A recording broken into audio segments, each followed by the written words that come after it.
Kokology by Machina.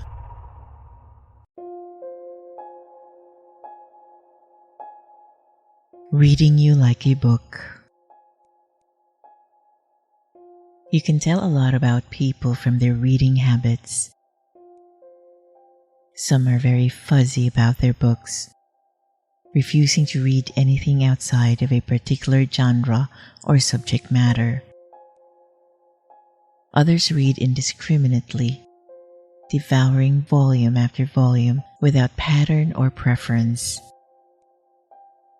Many read only on occasion or when work or study demands it. And then there are those who simply don't read at all if they can avoid it.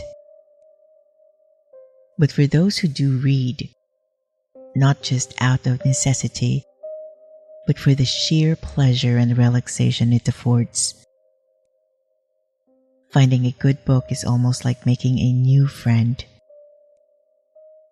There's a sense of simultaneous familiarity and discovery.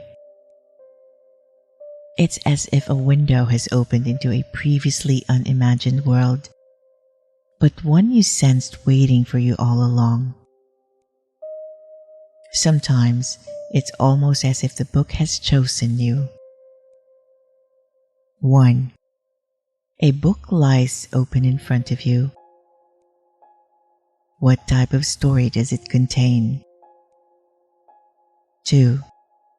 You begin to read and soon find that you yourself are a character in this story.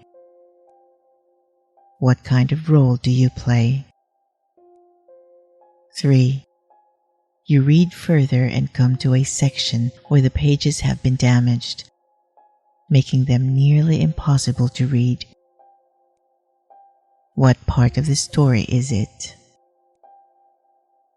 4. You have just closed the cover after finishing the book. How was the ending?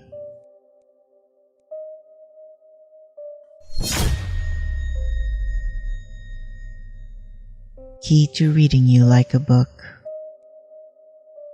While reading habits preferences may vary widely from person to person, we all share a common experience in which books and reading were an inevitable part of life.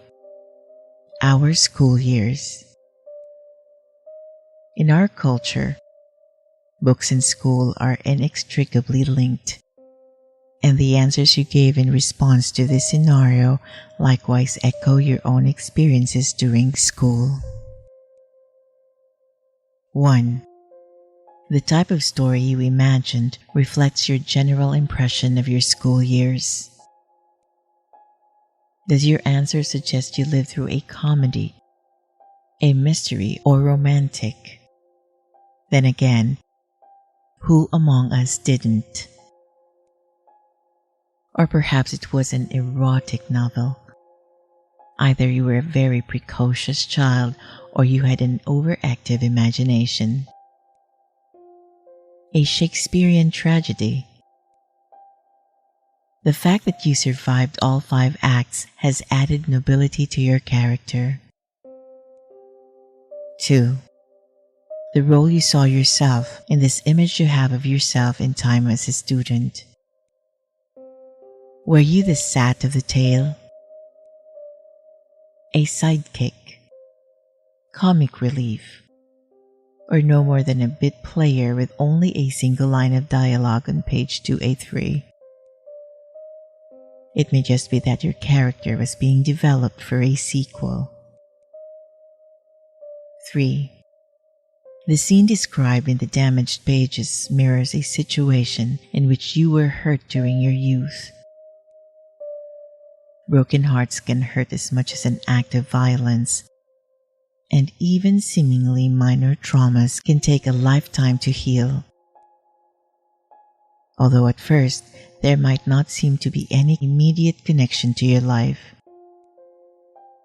If you think back to your past, it's more than likely you'll find some buried painful memory associated with the scene. 4. The ending of the story is an expression of your feelings of closure or a lack thereof, regarding your days spent at school? Did you answer something like, "And they rode off into the sunset to live happily ever after"? A little cliched, perhaps, but you can't argue with the success. Perhaps you envisioned a story in which your character dies in the end. It's likely you greeted your graduation as a chance to be reborn into a new life.